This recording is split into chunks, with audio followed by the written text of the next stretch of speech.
তো বন্ধুরা, কেমন আছো সবাই? আশা করি সবাই ভালো আছো।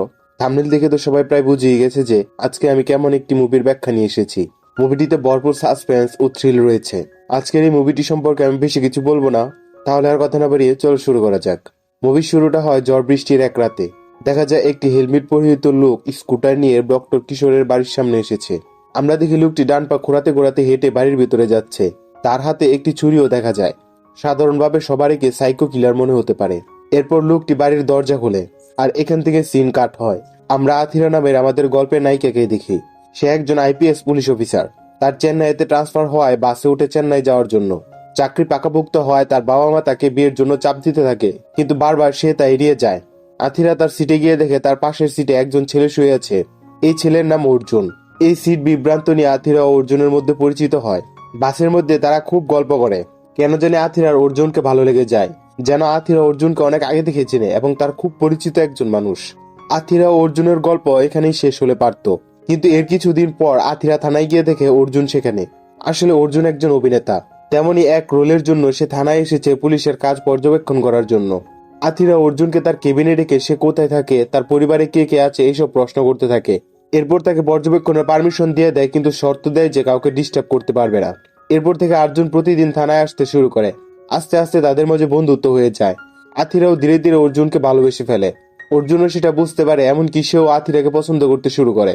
এরই মাঝে একদিন আথিরার কাছে কিশোর নামে একজনের ফোন আসে। কিশোর জানায় তার ছোটবেলার বান্ধবী দীপা মিসিং। এরপর আমরা আথিরার ছোটবেলায় চলে যাই। ছোটবেলা থেকে আথিরার দীপা বন্ধু ছিল। তারা একসাথে স্কুলে যেত, একই ক্লাসে ও একই বেঞ্চে বসতো। বড় হয়ে আথিরা কলেজে পড়তে চেন্নাই চলে আসে, আর দীপা কুম্ভকর্ণের একটি কলেজে ভর্তি হয়। কলেজে থাকা অবস্থায় দীপার ডাক্তার কিশোরের সাথে বিয়ে হয়। আথিরাও চাকরি নিয়ে ব্যস্ত হয়ে পড়লে তাদের মাঝে দূরত্ব বেড়ে যায়। এসব ভাবতে ভাবতে আথিরা দীপার বাড়ির সামনে চলে আসে। একটু পর কিশোরও সেখানে চলে আসে। কিশোর জানায় যে সে মেডিকেল কনফারেন্সের জন্য 4 দিনের জন্য শহরের বাইরে গিয়েছিল। প্রথম 2 দিন সব ঠিক থাকলেও তৃতীয় দিন থেকে দীপা তার ফোন ধরা বন্ধ করে দেয়। চতুর্থ দিন দীপার ফোন সুইচ অফ পাওয়া যায়। 2 দিন ধরে টানা দীপার সাথে কোনো যোগাযোগ ও তার কোনো খোঁজ না পাওয়ায় সে তাড়াহুড়ো করে ফিরে আসে। বাসায় এসে দীপাকে কোথাও পায় না। এরপরই সে চিন্তায় পড়ে যায় এবং পুলিশকে জানায়। আথিরা দীপার মায়ের কাছে ফোন করে দীপার কথা জানতে চায়। দীপার মা বলে বছর খানেক যাবৎ তাদের দীপার সাথে কথাবার্তা বন্ধ হয়ে রয়েছে। দীপা নাকি মডেলিং শুরু করেছে, আর সেটা তারা মেনে নিতে না পারায় দীপা তাদের সাথে কথা বলা বন্ধ করে দিয়েছে। এরপর থেকে শুরু হয় জোরদার তদন্ত। আথিরা ও তার টিম কোমর বেঁধে নেমে পড়ে। পুলিশ দীপার বাড়ির সিসিটিভি ফুটেজ চেক করলে দেখে সেখানে সব ক্যামেরা বাইরের দিকে ঘোরানো, শুধু রাস্তায় দেখা যাচ্ছে। আথিরা সেই ফুটেজ চেক করে দেখে একজন প্রতিবন্ধী লোক স্কুটার নিয়ে দীপার বাড়ির সামনে দিয়ে প্রায় 33 বার আসা যাওয়া করেছে। আথিরা ওই স্কুটারের ডিটেলস চেক করতে বলে। কিশোরকে দেখালে কিশোর ওই স্কুটারটি চিনতে পারে না। এরপর দীপার মডেলিং এর ব্যাপারে জানতে চাইলে কিশোর বলে দীপা বিয়ের পরে কিশোরকে এ ব্যাপারে জানিয়েছিল। তখন কিশোর দীপার পাশে দাঁড়ায় এবং এ ব্যাপারে দীপাকে সাহায্য করতে থাকে। আথিরা আরো জানতে চায় কিশোর কোনো সেকেন্ড ফোন ব্যবহার করে কিনা। কিশোর সাফ মানা করে দেয়, কিন্তু আথিরা চলে যেতেই দেখা যায় কিশোর সিলিং ফ্যানে তার সেকেন্ড ফোনটি লুকিয়ে রেখেছে। এরপর কিশোর কাউকে ফোন করে বলে তার ওই নম্বরে যেন কখনই আর ফোন না দেয়। তাহলে কি কিশোরই কালপ্রিট? কি রহস্য লুকাচ্ছে সে? অন্যদিকে আথিরা কিশোর ও তার এক্স গার্লফ্রেন্ড পল্লবীর কল ডিটেলস বের করতে বলে।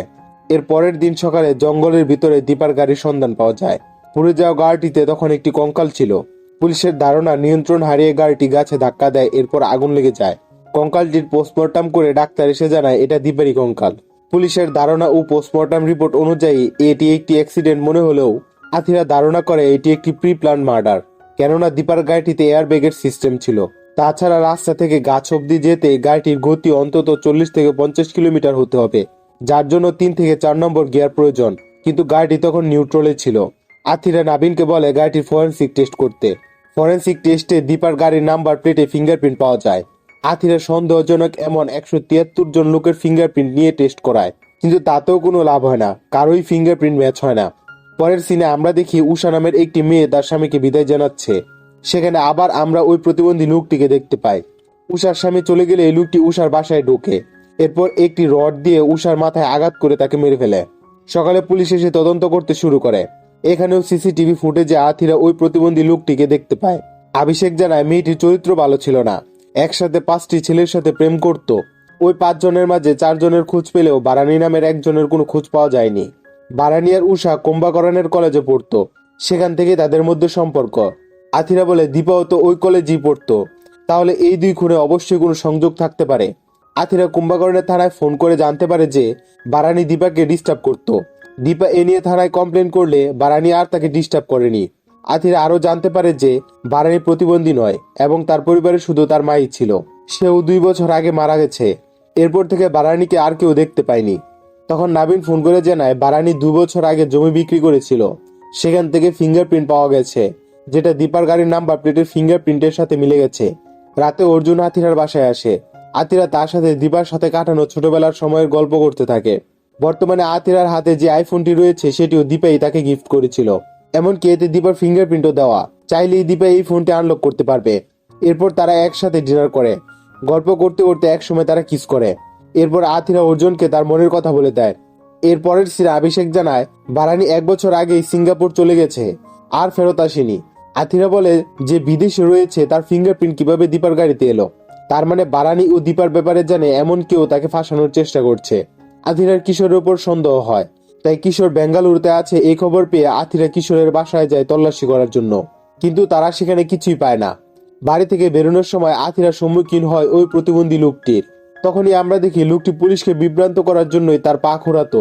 আসলে তার দুপাই ঠিক। আথিরাকে দেখে যখন পালানোর চেষ্টা করে তখন আথিরা তার স্কুটারে গুলি করে। এরপর আথিরা লোকটির পিছন দৌড়াতে থাকে।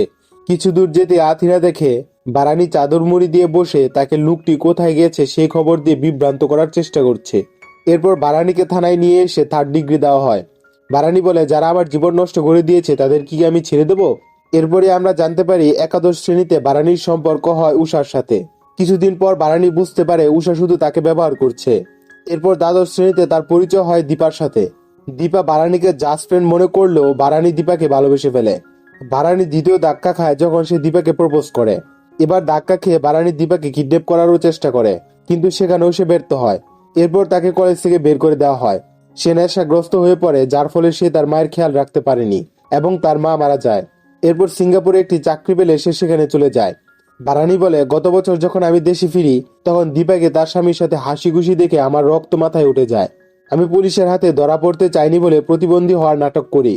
এরপর দীপাকে মারতে তার বাসায় যাই, কিন্তু সেখানে গিয়ে দেখি তার বাসায় তার বয়ফ্রেন্ড রয়েছে। সিন চলে যায় ওই দিন রাতে। আমরা দেখি দীপার বয়ফ্রেন্ড আর অন্য কেউ নয়, সে হলো অর্জুন। এরপর অর্জুনের সাথে হাতাহাতির এক পর্যায়ে বারানির গ্লাভস খুলে গিয়ে গাড়ির নাম্বার প্লেটে তার হাত পড়ে যায়, যার ফিঙ্গারপ্রিন্টই ফরেন্সিক টিম পেয়েছিল। আথিরা এইসবের কিছুই বিশ্বাস করতে চাইছিল না। আথিরা বলে তুই কি ওই ছেলের চেহারা মনে করতে পারবি? বারানি হ্যাঁ বললে আথিরা স্কেচ আর্টিস্টকে রাখতে বলে। সিন চলে যায় পাস্টে। দীপার বিয়ের দিন দীপা মন খারাপ দেখে আথিরা জানতে চেয়েছিল যে তার কি কোনো বয়ফ্রেন্ড আছে কিনা। তখন দীপা বলেছিল তুই জেনে কি করবি? তুই কি তার সাথে আমার বিয়ে দিতে পারবি?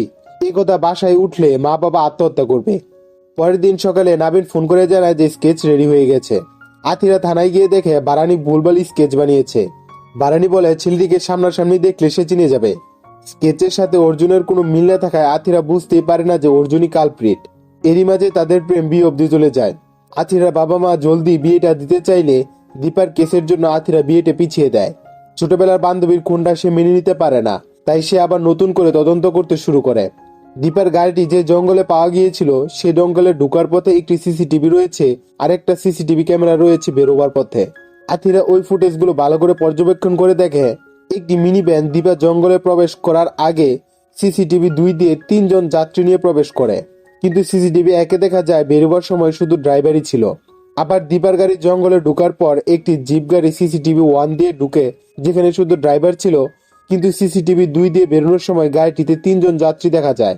আথিরা মনে করে ওই মিনি ভ্যান দিয়ে জঙ্গলের ভিতরে ঢুকে 3 জন নেমে যায় এবং দীপার গাড়ি জঙ্গলে প্রবেশ করলে তারা দীপাকে মার্ডার করে ধাক্কা মেরে গাছের কাছে গাড়ি নিয়ে সেটাতে আগুন লাগিয়ে পুড়িয়ে ফেলে। এরপর ওই জিপ গাড়ি দিয়ে 3 জন ফেরত চলে যায়। এসব শুনে নাবিন বলে এগুলো তো পুরোটাই ধারণা, তারা অন্য কাজের জন্য তো নামতে পারে। তবুও আথিরা গাড়ির 2টো নাম্বার চেক করতে বলে। একটু পর নাবিন ফোন করে জানায় 2টো নাম্বারই ফেক। আথিরা এবার আনঅফিসিয়ালি দীপার বডির ফরেন্সিক টেস্ট করায়। এখানে সে পুরো 1000 ভোল্টের একটি শক খায়। ডাক্তার জানায় যে বডিটি পাওয়া গিয়েছে সেটা দীপার নয়, সেটা অন্য কারো। তার মানে পোস্টমর্টেম রিপোর্টটি ইচ্ছা করে জাল করা হয়েছে।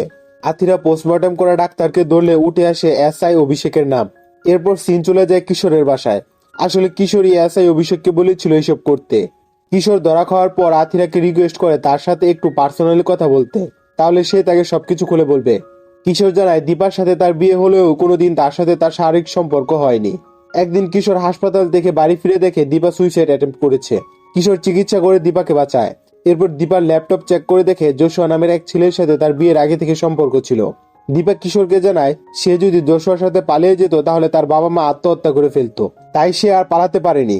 এরপরই কিশোর একটি প্ল্যান বানায় যাতে দীপা ও জোশুয়াকে পায় আর তার বাবা মাও বেঁচে যায়। কিশোরী দীপার মিথ্যা অ্যাক্সিডেন্টে নাটক সাজায়। এখন পুরো দুনিয়ার কাছে এই দীপা মৃত। এরপর কিশোর আথিরাকে দীপার একটি ভিডিও মেসেজ দেখায় যেখানে দীপাকে জোশুয়া নামের ওই ছেলেটির সাথে দেখা যায়। এতেও আথিরার সন্দেহ কাটে না, তাই সে ভিডিওটি নিয়ে বারানিকে দেখায়, কেননা সে এই দীপার বয়ফ্রেন্ডকে দেখেছিল। বারানি স্পষ্ট জানিয়ে দেয় যে এই ছেলেটি ওই দিনের তার দেখা ছেলেটি নয়। আথিরা আবার কিশোরের সাথে যোগাযোগ করে। কিশোরের মতে যেহেতু দীপা এখনো বেঁচে আছে তাহলে অবশ্যই তার কাছে তার কন্ট্যাক্ট নাম্বার থাকার কথা। কিন্তু কিশোর জানায় যে সব সম্পর্কের ইতি টেনে গেছে দীপা, কোনো পিছুটান রাখতে চায়নি সে, তাই কোনো কন্ট্যাক্ট নাম্বারও রেখে যায়নি। তবে দীপা বলেছে 3 মাস পর দেখা করবে সে। এখন আথিরার মনে শুধু একটাই প্রশ্ন, কে ছিল ওই দিন দীপার সাথে? এভাবে 3 মাসের জায়গায় 6 মাস কেটে যায়, কিন্তু দীপার কোনো খোঁজ নেই। হঠাৎ একদিন প্রাইভেট নাম্বার থেকে দীপার মেসেজ আসে আথিরার কাছে। মেসেজে দীপা আথিরার সাথে গোপনে দেখা করতে চায়। পরের দিন আথিরা যখন দীপার সাথে দেখা করতে বের হচ্ছিল তখনই অর্জুন সেখানে চলে আসে। অর্জুনও আথিরার সাথে যেতে চায়। আথিরা প্রথমে রাজি না হলেও অর্জুনের জোরাজুরিতে রাজি হয়ে যায়।